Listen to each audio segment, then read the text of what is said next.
They think they're tree swallows, but they're much larger, and they're very aggressive birds when they're nesting.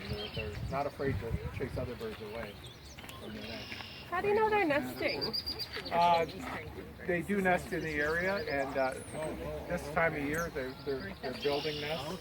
Their birds already have fledged young here. Okay. So like my assumption is that they're nesting because there's a pair, and they seem to be interacting. Ah. I haven't seen them building a nest, but it's a fair assumption that they are. All right, now we're going to go into the Wimbrel Watch, and we'll walk down. Migration is starting to drop now, but this is sort of peak of water sandpiper.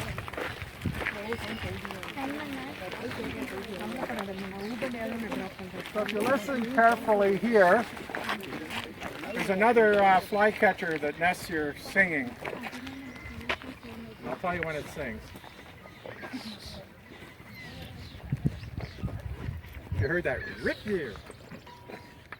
It says, in the book it says Phoebe.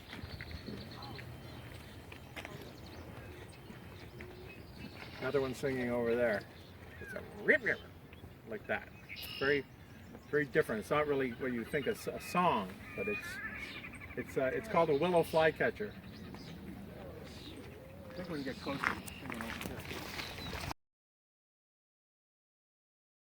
It's nests here. And they assist them by putting out platforms for them. They nest on floating vegetation, so they can't nest along the rough waters of the lake. They like inlets and preferably marshes. What are they called? Redneck grebes. Redneck grebe. And why so few? Like there's a lot of them now. Why so few platforms? Is it a cost thing? Is it a thing with the breeders about having too many? I'm not sure exactly. I think there's a limit to it. Attracts a lot of birds. What happens, these points out into the lake tend to act as traps for birds that are migrating.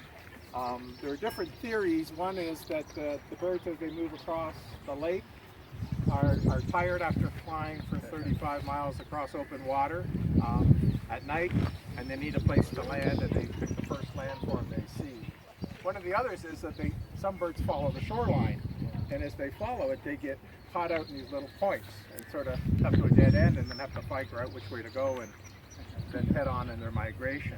And the other is, which I quite like, I find quite interesting, is that a lot of the rarities show up after there's been a strong south wind. And so this time of year, bird watchers want to see things that don't normally nest here, like from the U.S. Things like worm-eating warblers and Kentucky warblers and so on. And the theory is that when a warm front comes through, the birds get caught up in the warm air and fly overshoot. And they fly further north than they normally would. Then when the next cold front comes in, they start to head back south, and they get funneled into the points like this one, like Long Point, Point Pelee, Rondeau, places like that. So that's the theory. I don't know which one is right, or a combination of all three. Here, the red-winged blackbirds are very common. You may even have them in your neighborhood nesting. They're very aggressive. They'll bomb your head if you're near their nest. Actually, bomb you in the head. But they're quite an attractive bird.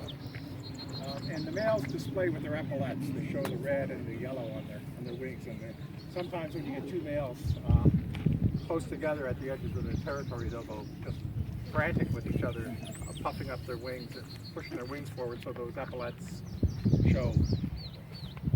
The other birds that nest in here, they put in nesting boxes, are tree swallows. There's a lot here. I think probably how many pairs would you say, Stefan? Is there 50? Yeah, probably 50 pairs because they put up boxes. Normally they nest in tree cavities, in hollow trees, but we've been able to help them by building artificial nesting areas for them. Oh, another kingbird. With a mouthful of muscle. And I don't know how they do it, but it must be their bills. They're able to crush through it without cutting themselves.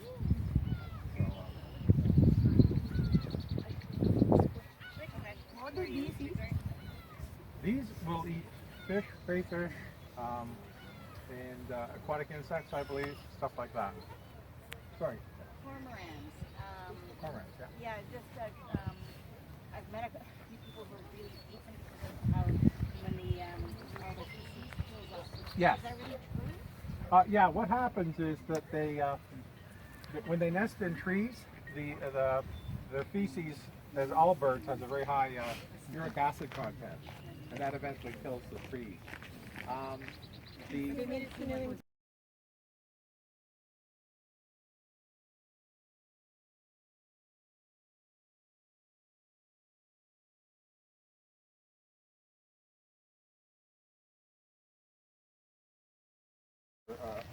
Shot in the dark, they're nothing.